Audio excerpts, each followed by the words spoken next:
2022 now. Got 22 things to get done, 22 minutes to get it right. Wait, that's not the song. I lied. It's 16. Go girl. Thanks, Dammy. I'm screaming. No.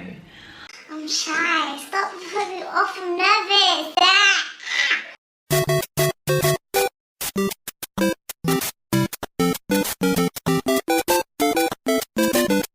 Hey guys, welcome back to my channel. This welcome isn't just to y'all. At this point, it's me re-welcoming myself back to YouTube because it's been a hot minute. It's been a hot minute. I kind of wanted to make this video just to not reintroduce myself, but like kind of give you guys a perspective of where I'm at and where things are headed, like what trajectory I'm hoping to go into. Now, I'm not gonna lie, I'm not even gonna lie. Time got away from me, and over time I was looking and I was like, I haven't posted a video in 2 weeks. 2 weeks turned to 2 months, then we hit New Year's, and then I was like, oh, we're in 2022 and I haven't posted it like 22 weeks. It didn't make any sense. So I've been trying to plan how I'm gonna return and actually stay consistent, and I have a game plan. I have the plan. I just need the platform, and I hope that everyone that actually watches and has supported me will support me on my way back to consistency and posting content.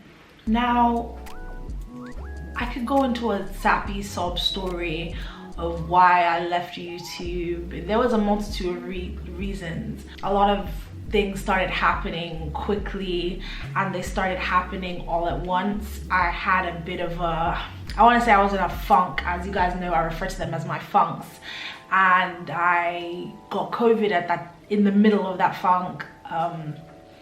So in the past 3 months, like I would say, I was going through whatever anyone's version of a lot is, whatever my version of a lot is anyway. To be honest, I just didn't feel like posting.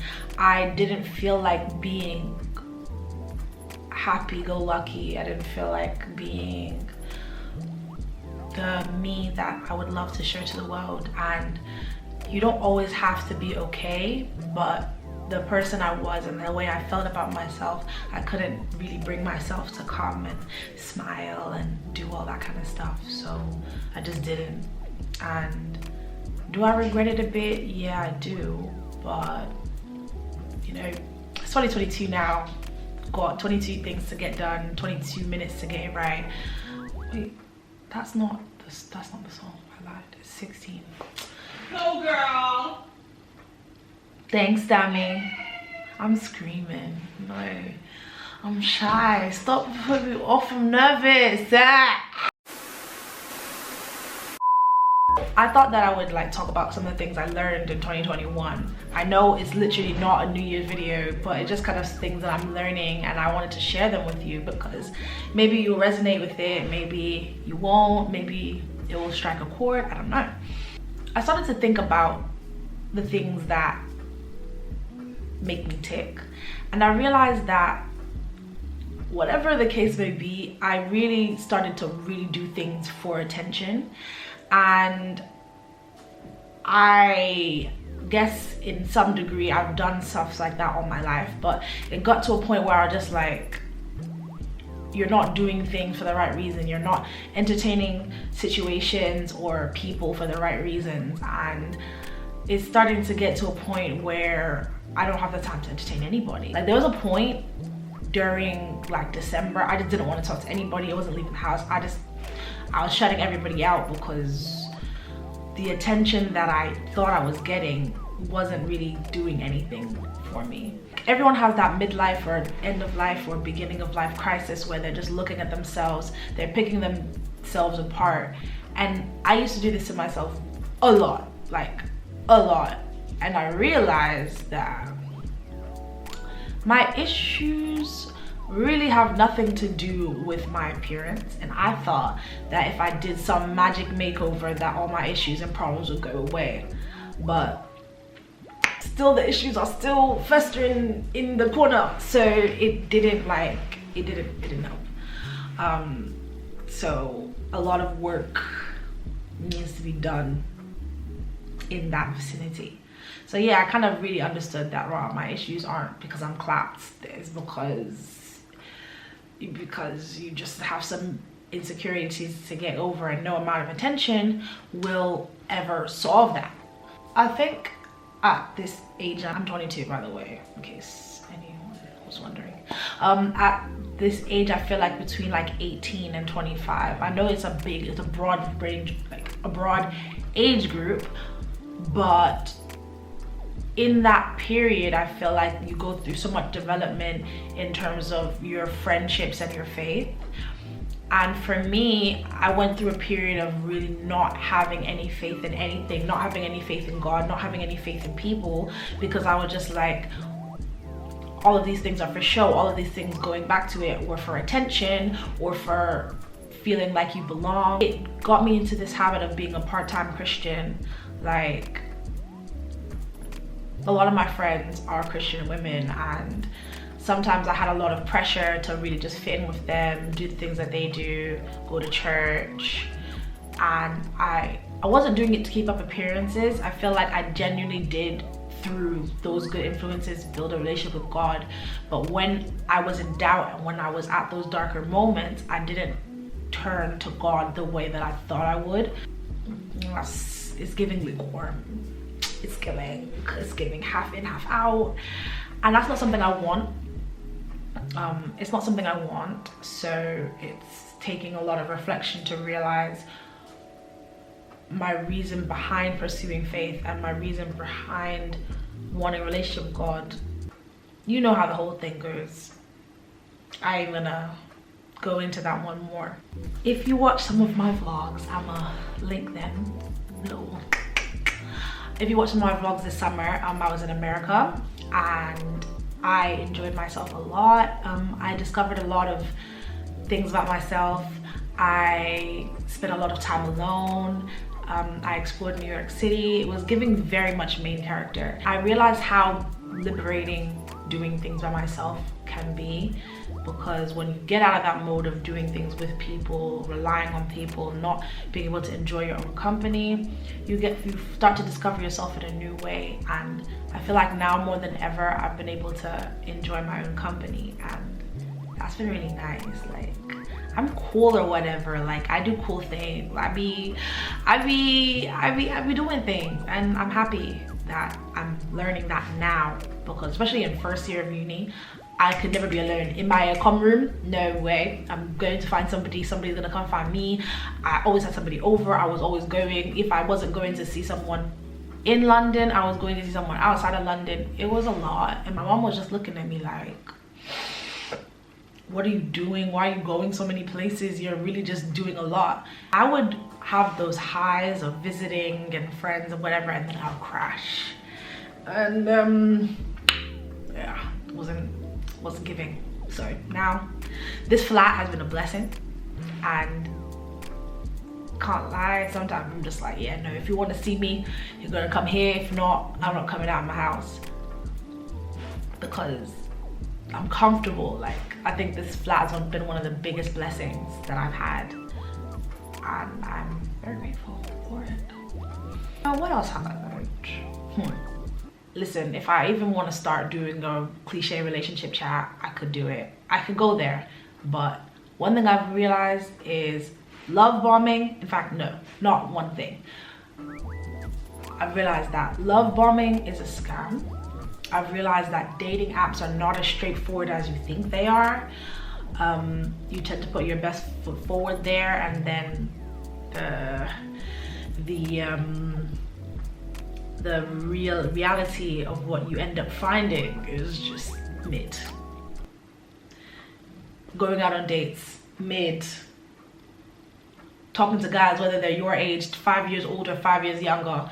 Well, I don't talk to guys 5 years younger, but you know what I mean. Mid. I would like to meet somebody in person, but to be honest,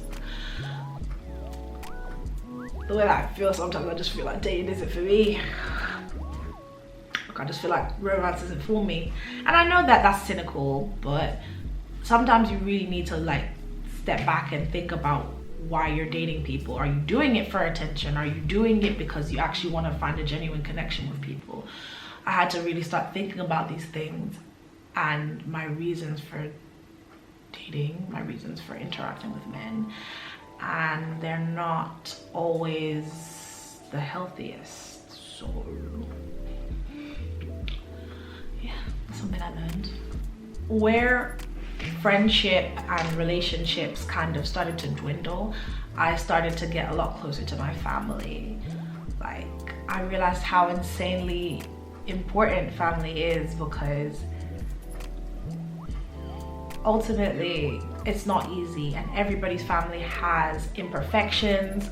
There's always the idea that grass is greener on the other side. When I spent the summer with my brother and my sister-in-law, like, I got so close to them. I had a better relationship with my brother now than I've ever had in my entire life, and obviously that comes when you get older, but it's just been really nice to spend more time talking to them, talking to my mom, talking to my younger brothers, just getting to know them on a new level, because I also am evolving as a person and I can appreciate them for who they are as opposed to the things that they do to annoy me. So yeah.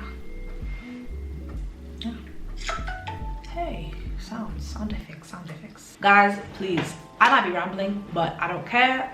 I hope you guys watch to the end and actually listen to this, because I have to get this off my chest. I don't know if anyone's ever had this, but when you get to uni, or even when you get to like higher education, I don't even say A-levels, all the things you used to love in secondary or love when you were younger, you stop doing. Like for me, when I was younger, I played the piano for like 8 years. I used to sing and play the piano at the same time. I used to do things like basketball, all the things I enjoyed. And then as time goes on and you get older, you stop having the time to do those things. And that really took a toll on me, because those things were so important for my identity, but at the same time I never really felt like I excelled in them.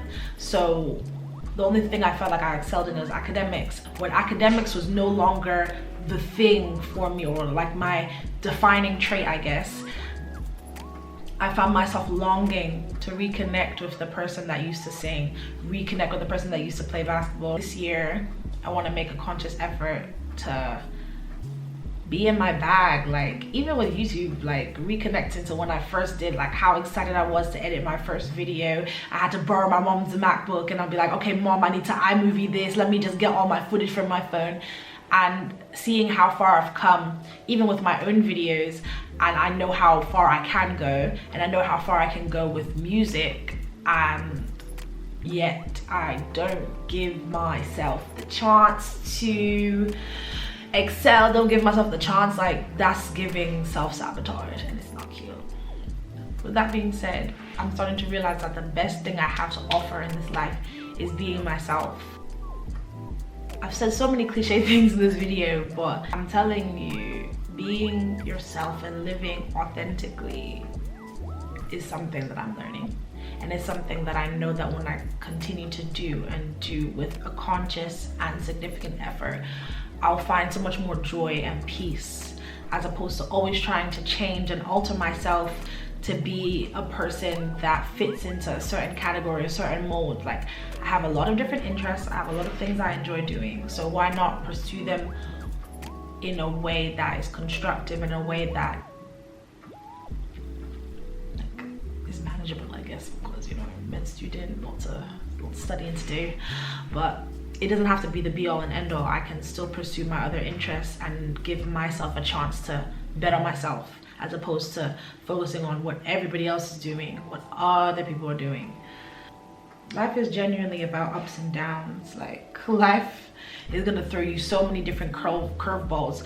Last year, I wasn't expecting to get my heart broken. Last year, I wasn't expecting to get ill. Last year, I wasn't expecting to have mental health episodes.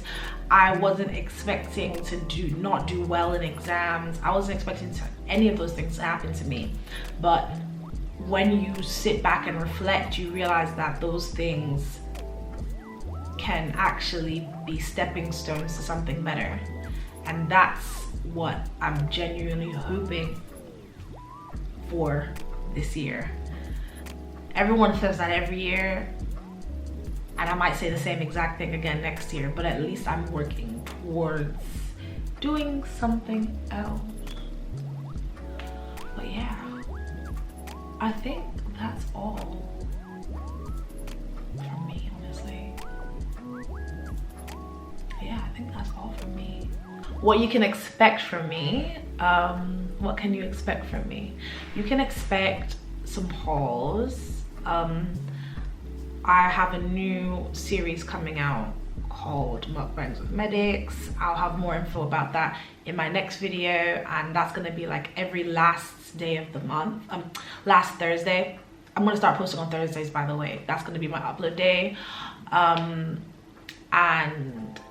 I just look forward to you guys getting to know a more authentic and a more chilled and not trying to be perfect version of me, because the facade of, I don't want to say it's a facade because I never was fake on this channel. I just think that I had a watered down version of my personality because I thought that that was what viewers wanted to see. But every time I get feedback and ask for feedback, they just say they want to see more of me. So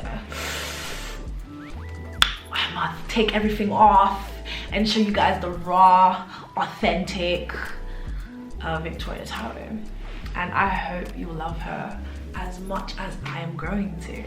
That is all for this video. If you liked it, please leave a comment, share it, and yeah, I look forward to seeing you in the next one. Next week we're doing a haul, my random retail haul, and yeah, that's all for now.